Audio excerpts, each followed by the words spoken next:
Hello and welcome to Know First Physics, where we come straight to the point immediately. In the last video, we looked at the electric field created by a long infinite wire. Now, let us upgrade the geometry. Imagine two cylinders that look exactly the same, but one keeps all its charge on the surface, while the other spreads charge throughout its volume. Will the electric field outside them be the same? And the other question is, what changes inside? In this video, we begin with the first case, a charged cylinder where all the charge stays on the surface. And using Gauss's law, we will figure out the electric field both inside and outside the cylinder. Let's begin. Here we're going to see how to calculate the electric field due to a cylinder. We discussed the electric field due to a infinitely long wire in the previous video. Now let's look at the electric field due to a cylinder. Now in case of cylinder, there are a couple of possibilities.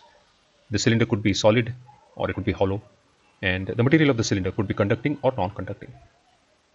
If the cylinder is hollow, the charge resides on the surface, and that's obvious because if you have a hollow cylinder and if you charge it by bringing another charge body in contact, let's say negative charge body, and charge the cylinder, the charge will reside on the surface. In some ways, the charge doesn't have anywhere to go except for the surface. So in case of a hollow cylinder, charge is on the surface.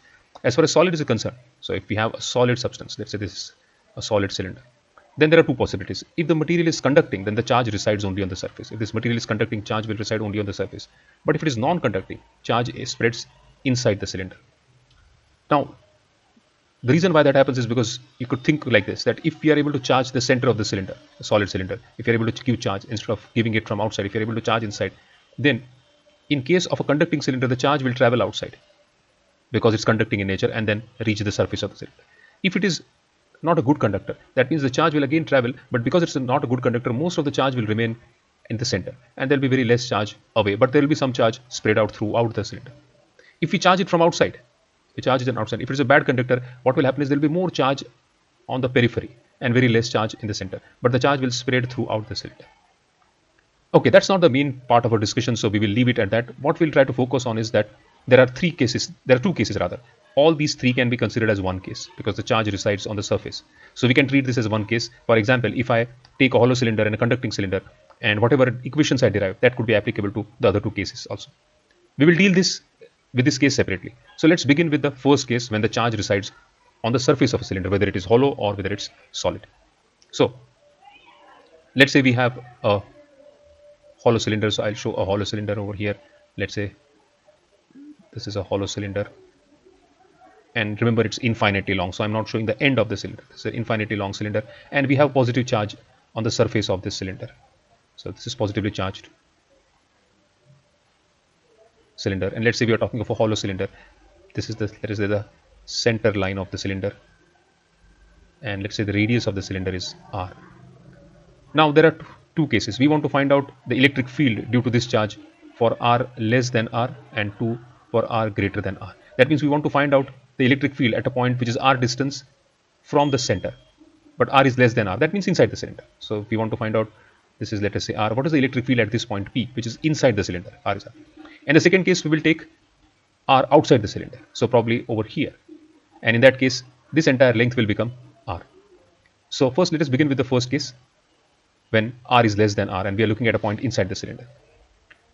So we'll apply Gaussian surface over here. We'll imagine a Gaussian surface passing through this point of interest. We'll take a cylinder as the Gaussian surface. So this is the Gaussian surface that I have imagined around this center of the cylinder, and as you can see over here, it's symmetric surface.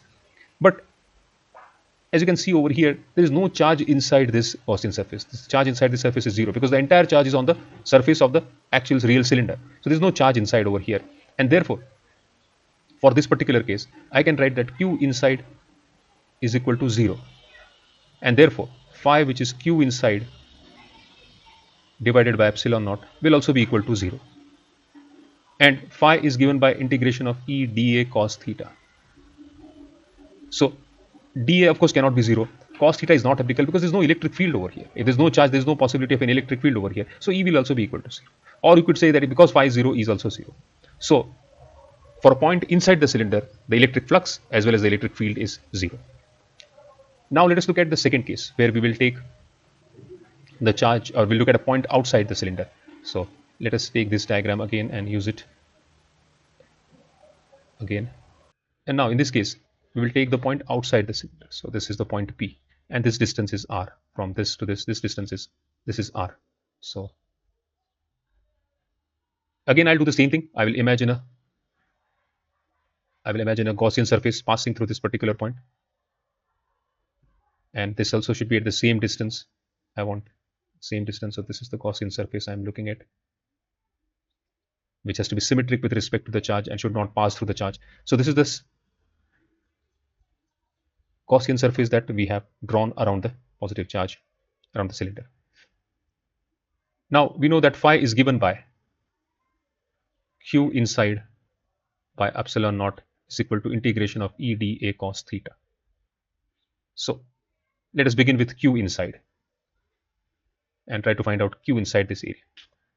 Now, since this is an infinitely long cylinder, we will not be aware of what is the total charge on this, but we will go by surface charge density. Surface charge density, which is denoted by sigma. So sigma is the total charge divided by the area of the cylinder, whatever area we are considering. So if you are considering area 1 meter square, then the charge on the cylinder will be equal to epsilon. If you are considering area as 2 meters square, then it will be 2 epsilon. So this is the surface charge density. Therefore, this would imply that q is equal to sigma into A, and this would be equal to sigma into A. So what will be the area? Please note that we are talking of the charge between this length of the cylinder. If you look at it from the top, you have this cylinder, and the charge is on the entire surface of the cylinder. This distance is r, and we want to find out the charge up to length L. Let us call this length L, or height h, or height L. So this is L. So the area that we will look at is 2 pi r into L, because we are looking at a cylinder of radius r and length L. So the charge on it will be sigma. Sigma is the surface charge density into 2 pi r L. So q inside will be equal to sigma into 2 pi r L. So we have now the value of phi in terms of Gauss's law, which is q inside. So sigma into 2 pi r L by epsilon naught. So this we'll call as equation 1. Now let us use integration of E dA cos theta and find out what is the flux. Now, since we have area over here, we'll have to look at how many areas are there through which flux can come out. So as you can see over here, the areas through which flux can come out is this top area 1, this side area 2, and this bottom 3. Please understand that when we are using E dA cos theta, we have to take the entire Gaussian surface into account, because the flux will come out through this entire surface. The charge is over here, so the flux is coming out from all the areas available, like this, from all the areas available. So I have to take into account all the areas through which flux can come out. So the area through which flux comes out is this surface area of the cylinder 2, the top surface, and the bottom surface 1, 2, and 3. Now let us find out cos theta.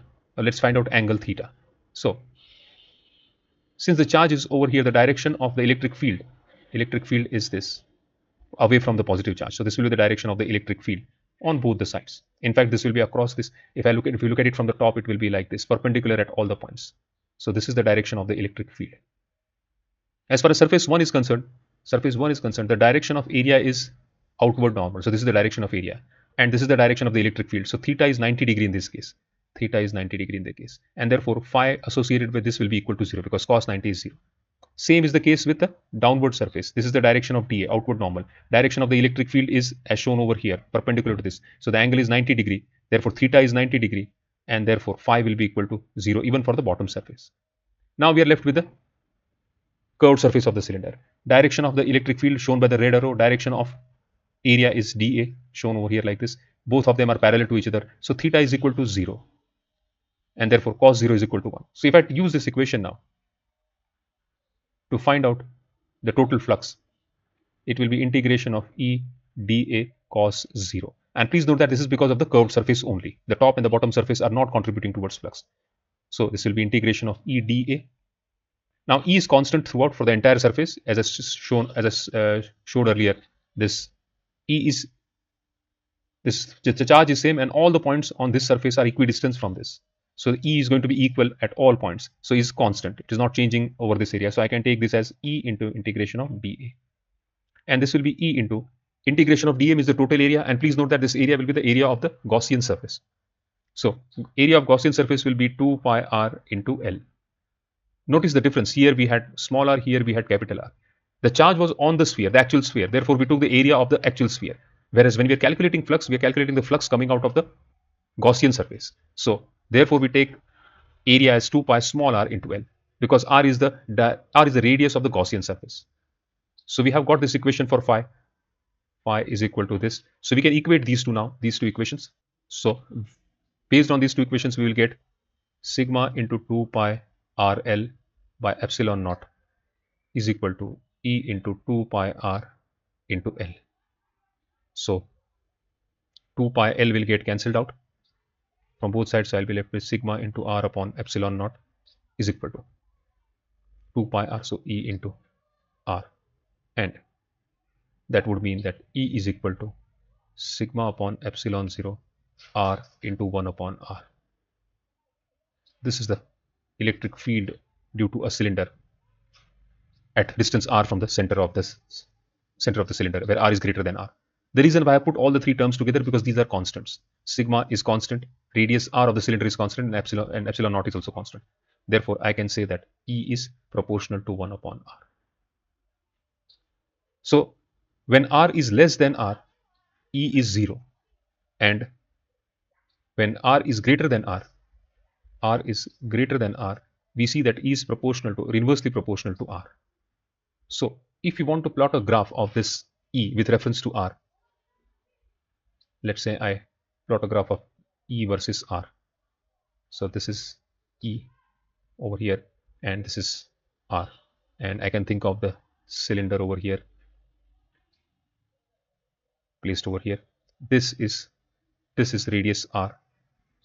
So on this side, in this side, I will have r less than r, and here I have r greater than r. So when r is less than r, the graph will be a straight line on the x-axis, because E is 0 for that. And when r is greater than r, we get this equation is inversely proportional to r. So you will have a maximum value of E over here, and then it will be a curve like this, going down, not touching the x-axis, but a curve going down. So this is the graph that you will get of E versus r. When r is less than r, 0. When r is greater than r, then E is inversely proportional to r. So you'll get a curve like this, going down. So what this also indicates that E is maximum. E is maximum on the surface. Inside the surface, E is 0. Outside the surface, as we move away from the surface, E keeps on decreasing, because distance keeps on increasing from the charge. So inside this surface, in this much part, E is 0. And outside, or on the surface, E is maximum. And away from this, R keeps on decreasing as E keeps on decreasing as R keeps on increasing, inversely proportional. This is how the value of E changes from the center of this cylinder to outside the cylinder.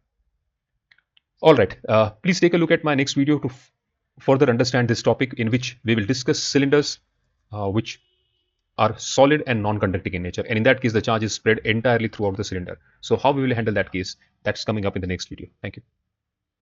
So today we handled the case where all the charge remains only on the surface of the cylinder. And if this video helped you, please subscribe to Know First Physics, where we come straight to the point immediately and make things simpler for you. Right, now comes the more interesting question. What if the charge is not confined to the surface?